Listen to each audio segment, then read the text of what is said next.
Magandang gabi mga kaponkan, this is the Orange Guy speaking at tonight kakatapos ko lang mag-gym, no? Makikita nyo. So as promised, I'm going to share with you my journey, my life, my business, and what I do for a living. So mag-share akong konti, story, kanina, no? So when I wake up kaninang umaga, may nabasa akong negative message sa isang client namin, no? And he mentioned, I want to stop working with you guys because meron daw kaming isang absent or isang araw na delay sa task namin. So ganun siya kahigpit, no, isang araw. But okay, meron kasi din kaming reason about doon. So last week, kung alam niyo lang, well, meron tayong dalawang bagyo, yung isa nag-hit talaga sa Surigao, yung isa dumaan lang. So sad to know, we email all our clients na wala kami sa araw na to kasi may bagyo, walang kuryente and everything, no? But hindi pala siya nag-check sa mga messages namin and whatsoever.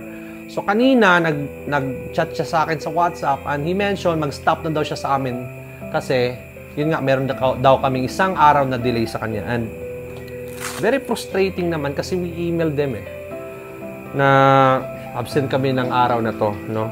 So, hindi pala niya na-check. So, kanina, I message back.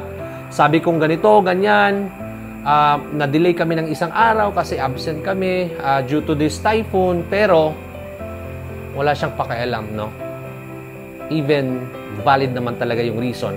Sinabi ko sa kanya, yes, may absent kami last week. Pero, natapos naman namin, no, na-back up pa naman namin yung isang araw na absent na yon. So, we completed that last Friday. Pero, so sad to know, ayun, hindi namin na-resolve. May mga clients talaga na gano'n, no? Kahit valid yung reason mo, kahit sinabi mo na pa naman yung tamang rason, they still don't care about you, no? Kasi, yung ibang mindset kasi, sasabihin lang, binayaran kita, gagawin mo lahat ng sinabi namin or kung gusto namin, wala kaming pakialam sa inyo. Mayroong mga ganon. Be careful guys sa mga mindset na ganyan, no? So, hindi siya maganda.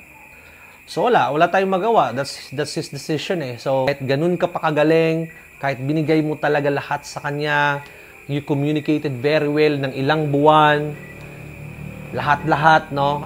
You provided more than sa deliverables. Pero, one pulse mo, bisang pagkakamali mo lang, may rason ka pa.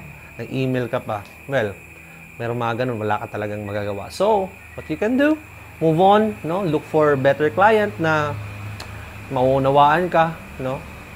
So, ayun. Yun lang, na-share ko lang. And lesson, continue doing what your best, guys. Wala tayong magagawa. May mga moments kasi na wala tayong magagawa. Just to move on, look for a better client na makaunawa sa'yo. And huwag nyong i-downgrade yung sarili nyo.